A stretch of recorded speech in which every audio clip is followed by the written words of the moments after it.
თვითმმართველობის არჩევნებს გაურბის ნაციონალური მოძრაობა, ამბობენ, რომ არჩევნებს ბოიკოტს უცხადებენ. ამ თემაზე დასმული კითხვა აღიზიანებთ. მმართველმა გუნდმა კი არაერთხელ თქვა, რომ კოლექტიური ნაციონალური მოძრაობა არჩევნებში მონაწილეობას მაინც მიიღებს და ისინი პატრონების დავალებას ელოდებიან.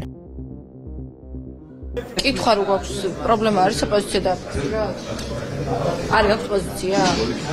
ბატონო, იქნებ თქვენ გითხრათ ამერიკას თვითმმართველობის არჩევნებში აპირებს თუ არა მონაწილეობის მიღებას? არა, თვითმმართველობის არჩევნებში არ მოვიდა.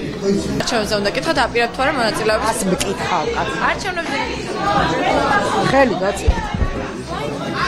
არჩევნებში მონაწილეობა. აი რა არჩევნებში მე რა კითხებს? ამ უცემულობაში, როდესაც ქვეყანაში არჩევნები არის გაუქმებული, როდესაც სინდისის პატიმრები არათუ გაათავისუფლოს, არამედ უფრო და უფრო იმატები რაოდენობრივად იზრდება სინდისის პატიმრების რაოდენობა, ამ შემთხვევაში თქო ამ უცემულობაში საუბარიც კი ადგილობრივ თვითმმართველობის არჩევნებზე არის ზედმეტი, მით უმეტეს მონაწილეობაზე.